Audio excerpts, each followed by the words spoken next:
Pimpinan Pondok Pesantren Al Zaitun Panji Gumilang kini memasuki babak baru. Kalau Anda perhatikan secara seksama sudah lebih dari 1 bulan, kita lihat perjalanan kasus ini terus bergulir mulai dari tim investigasi yang bekerja. Bahkan saat ini Panji Gumilang sudah diperiksa di Bareskrim Polri. Yang terbaru pernyataan dari pihak kepolisian yakni status setelah gelar perkara dari penyelidikan naik ke penyidikan. Tapi kami tegaskan belum ada sama sekali penetapan tersangka dalam kasus dugaan penistaan agama yang menjerat Panji Gumilang. Ada 30 pertanyaan yang digelontorkan ke Panji Gumilang, namun hanya 3 yang dibocorkan kepada wartawan. Apakah nanti akan kita ulas secara fikih ajaran agamanya seperti apa, Maria ya? Ya, lebih dari 8 jam kemudian pimpinan Pondok Pesantren Al Zaitun diperiksa oleh Bareskrim Polri. Kita coba akan menguak sisi lain dari Panji Gumilang bersama dengan mantan dosen dari Pondok Pesantren Al Zaitun dan juga mantan wali murid dari Al Zaitun langsung di meja catatan demokrasi. Sebelumnya nanti kita juga akan mengajak dalam diskusi kami sejumlah mahasiswa dari ISIP Jakarta. Nanti mahasiswa bertanya langsung pada narasumber. Kami berharap teman-teman mahasiswa di sini juga peka akan isu update informasi, apalagi khusus dalam kasus Ponpes Al Zaitun. Sepakat teman-teman mahasiswa? Suara mahasiswa harus lantang ya, Maria. Itu dia. Langsung saja kalau begitu kita perkenalkan sejumlah narasumber kami yang sudah hadir. Ada Pak Ahmad Sudirman Abbas, dosen Fakultas Syariah dan Hukum UIN Syarif Hidayatullah Jakarta. Selamat malam. Beliau juga merupakan mantan pengajar di Ponpes Al Zaitun. Nanti kita coba akan boleh sambil dicek juga. Pak, mic-nya Pak. Selamat malam, Assalamualaikum. Selamat malam. Bagus? Bagus Pak. Aman Pak, siap. Suara emas tadi baru keluar Pak. Dan juga sudah hadir ada Pak Ahmad Nurholis, aktivis kebinekaan dan juga perdamaian. Selamat malam. Selamat malam, Assalamualaikum. Peneliti NII dan juga Ponpes Al Zaitun juga hadir. Pak Sukanto, selamat malam, Assalamualaikum. Selamat malam, Waalaikumsalam warahmatullahi wabarakatuh. Kami juga menghadirkan pemerhati pesantren. Assalamualaikum Mas M. Najih Armaldoni. Waalaikumsalam warahmatullahi wabarakatuh. Selamat malam. Dan juga ada mantan wali santri Pondok Pesantren Al Zaitun yang kemarin keras lantang berunjuk rasa juga. Terima kasih banyak Ibu Leni Siregar. Assalamualaikum Ibu Leni Siregar. Waalaikumsalam warahmatullahi wabarakatuh. Ini juga yang unjuk rasa, yang menolak keberadaan dan juga aktivitas Ponpes Al Zaitun, Wasekjen PA 212 yang memang ditanya publik, kemana ini suara 212 dalam kasus Al Zaitun. Terima kasih banyak. Assalamualaikum Bang Novel Bang Mumin. Waalaikumsalam warahmatullahi wabarakatuh. Baik, saat ini sekali lagi teman-teman tahapannya dari penyelidikan ke penyidikan dalam kasus dugaan penistaan agama yang menjerat Panji Gumilang, pimpinan Pondok Pesantren. Menurut Bapak Sudirman, apakah Panji Gumilang layak dipidanakan usai dilakukan gelar perkara dan statusnya naik? Boleh Mikrofonnya mic, silakan Pak? Bapak. Menurut saya tidak layak. Ya, tidak layak. Alasannya Pak? Pertama, beberapa persoalan yang terkait dengan yang dituduhkan itu dalam kacamata saya sebagai orang ahli fikih. Walaupun tadi saya perlu mengoreksi. Janganlah diungkapkan kata-kata mantan, begitu nggak enak rasanya dosen kok mantan. Tidak. Tapi pernah mengajar dan ngajar. Di sana, ya. Dan sampai sekarang pun kalau diminta untuk ngajar, saya tetap ngajar. Oh, okay. Itu. Alasan saya pertama ketika ada statement bab qaulu Rasulullah sallallahu alaihi wasallam fil Qur'anil Karim, sesungguhnya dalam kacamata saya tidak ada yang melanggar dari aspek fikih. Kenapa? Saya melandaskan pada surat An-Najm, yaitu surat yang ke-53. Bunyinya langsung wa mayantiqu 'anil hawa in huwa illa wahyu yuha. Ini terkait dengan Nabi dituduh bahwa apa yang diomongkan itu adalah berdasar Nabi. Tapi kemudian ditekankan lagi, itu omongan Rasulullah betul, tetapi itu adalah wahyu. Jadi Rasul tidak akan pernah berbicara apapun selain yang diwahyukan kepadanya. Sehingga ditekankan juga pada surat Al-Haqqah, yaitu surat nomor 69 ayat 40 sampai 43. Innahu laqaulu rasulin karim wa ma huwa biqaulin syairin qalilan ma tu'minun wala biqaulin kahin qalilan ma tadhakkarun tanzilum min rabbil alamin. Ini jelas sekali bahwa Rasulullah dituduh, sering kali dituduh bahwa beliau itu mengatakan semaunya, padahal apa yang dikatakan itu tidaklah demikian, semuanya berdasarkan wahyu dari Allah. Pak Sudirman, mohon maaf kalau kita uraikan secara seksama, secara detail, maksud Bapak ini apakah tuduhan ke Panji Gumilang berkaitan dengan sebutan bahwa Al-Quran bukan kalam Allah? Itu potongan video yang viral media sosial yang juga dilaporkan, apakah maksud Bapak mengarah ke sana tadi ayatnya? Iya, saya mengarah ke sana. Kemudian ditekankan juga dalam Asy-Syura pada ayat 11 itu dikatakan laisa kamitsli syai'un. Jadi ketika dikaitkan bahwa Rasul ketika Allah itu memberikan kalam atau qala Allah Ta'ala, berarti kalam itu sesuatu yang dibicarakan, sesuatu yang berwujud. Ketika itu berwujud berarti dia bukanlah Allah tapi manusia. Karena kalam itu terdiri dari huruf yang kemudian bisa memberikan makna. Kalamun mufidun itu. Kalam itu terdiri dari huruf-huruf yang itu dibunyikan. Ketika itu dibunyikan, maka itu bukanlah Allah. Oleh karena itu ditegaskan di sini, wa makana li basyarin ayukallimahullahu illa wahyan aw mi wara'i hijab aw yursila rasulan fayuha bi idzni ma yasha innahu aliyun hakim. Di sini ditekankan bahwa Allah tidak langsung memberikan kalam itu kepada manusia kecuali melalui wahyu. Atau mengutus malaikat Jibril di sini untuk menyampaikan wahyu itu. Sehingga kalau kita detailkan dari berbagai tafsir, kita tahu bahwa itu adalah qaul Rasulullah betul, tetapi auhallahu ilaihi. Sehingga kalau boleh saya terjemahkan juga bisa begini. Auhallahu Muhammadan sallallahu alaihi wasallam fil Qur'anil Karim. Jadi kata-kata fil Qur'anil Karim itu membingkai kata-kata wahyu. Bahwa itu adalah benar wahyu. Tapi nampak abu-abu kalau ditangkap oleh orang awam begitu loh. Ya, oleh karena itu begini, ya menurut saya begini. Panji Gumilang itu ingin bahwa pengetahuan akademis itu tidak dimiliki orang-orang tertentu saja. Bahkan sering kita berdebat, sering kita berdiskusi dengan argumentasi masing-masing. Begitu berdiskusi kita menemukan, saya pribadi menemukan sumber-sumber itu, ternyata betul. Beliau ini lebih dahulu membaca daripada saya. Oleh karena itu saya harus ngalah bahwa apa yang dibicarakan itu memiliki rujukan. Enggak mungkin tidak memiliki rujukan. Ketika memiliki rujukan, saya harus mengatakan bahwa dia benar.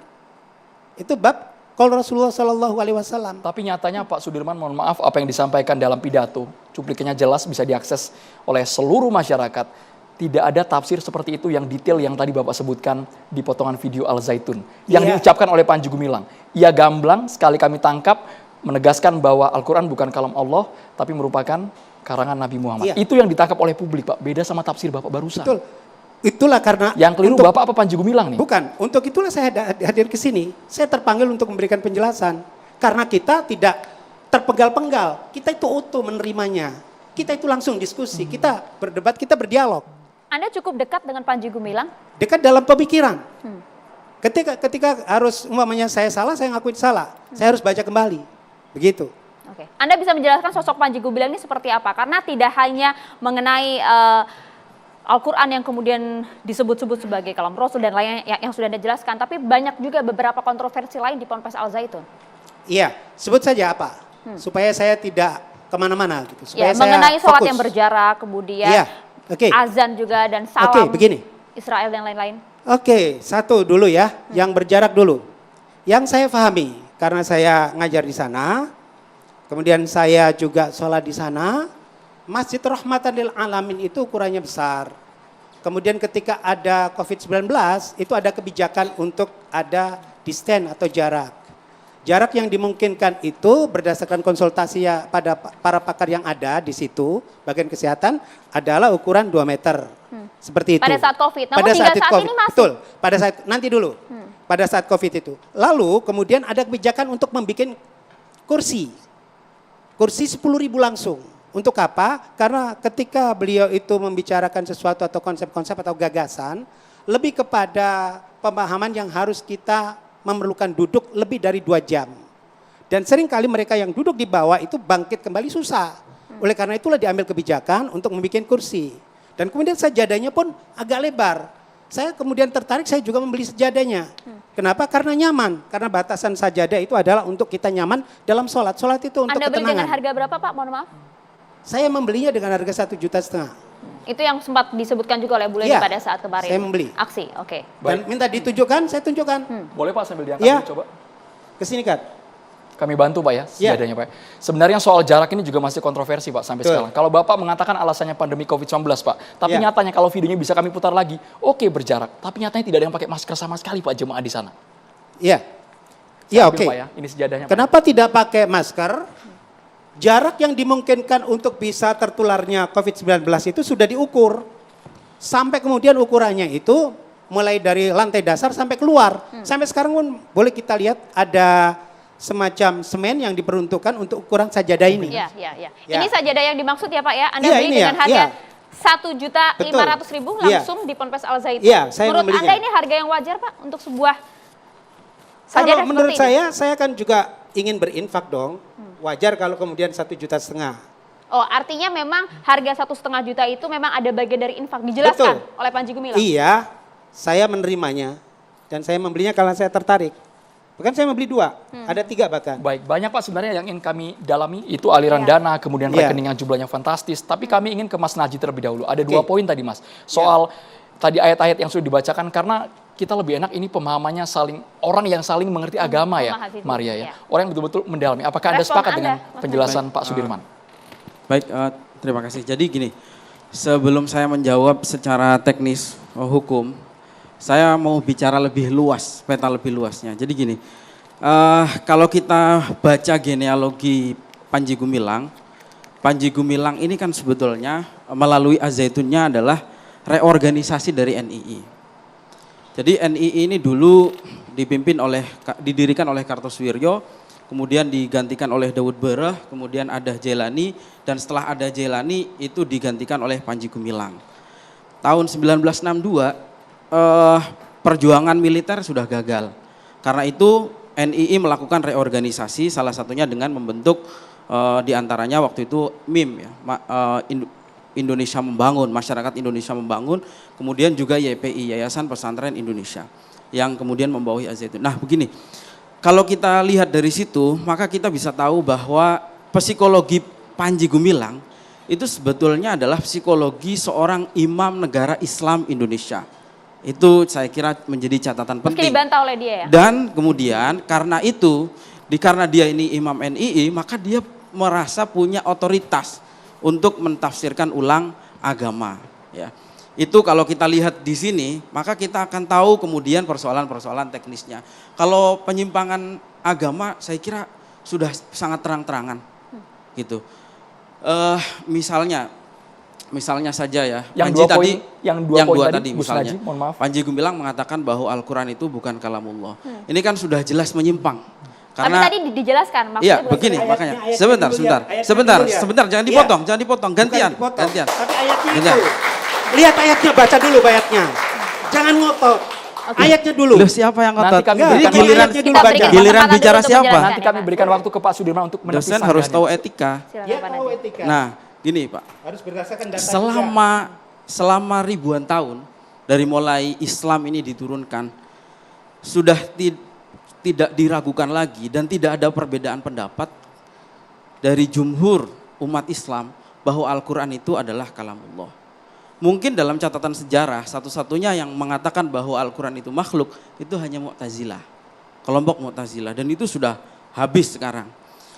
Justru ketika menggunakan pembenaran bahwa Al-Quran itu bukan kalamullah dengan menggunakan ayat wa ma yantiqu anil hawa, itu justru keliru.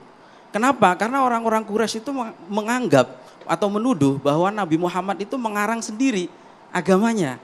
Padahal semua agama itu semua ajaran agama ini ditegaskan oleh Allah bahwa semuanya berdasarkan dengan wahyu. Nah wahyu itu ada 2, ada wahyu yang matslu, ada yang ghairu matslu. Ada yang lafzon wa ma'nan, dan artinya redaksi dan maknanya, ada yang hanya maknanya saja. Makanya Al-Quran itu wahyu yang lafzon wa ma'nan. Lafaz maknanya memang dari Allah. Nah sementara hadis itu lafadznya dari Nabi. Nah ketika Panji Gumilang mengatakan bahwa Al-Quran itu bukan kalamullah, ini sebetulnya sudah keluar dari yang disebut dengan maklum minad-din bid-darurah itu. Nah terus begini, yang kedua tadi ya dikatakan soal menjaga soft misalnya. Iya. Begini Mbak, agama itu adalah wahyu. Ya. Agama itu wahyu. Jadi agama itu bukan didasarkan dengan nafsu. Kalau kita lihat argumentasi Panji itu kan dia mengatakan bahwa sekarang kan masjidnya sudah luas gitu. Kemudian jangan sampai yang sebelah kena bau ketek. Ini kan namanya dengan nafsu, ngarang-ngarang sendiri. Sementara hadis Nabi itu sudah jelas suddul kholal. Itu soft itu harus dirapatkan gitu. Dan kaidah itu mengatakan bahwa idza wujidan nas batolal ijtihad. Kalau sudah ada Al-Qur'an, sudah ada hadis, nggak ada tempat untuk ijtihad lagi. Terima itu. Agama adalah wahyu, agama Bukan nafsu. bukan nafsu. Sesaat lagi Pak Sudirman ditangkap. Kita harus jeda hanya di Catatan Demokrasi, pemirsa.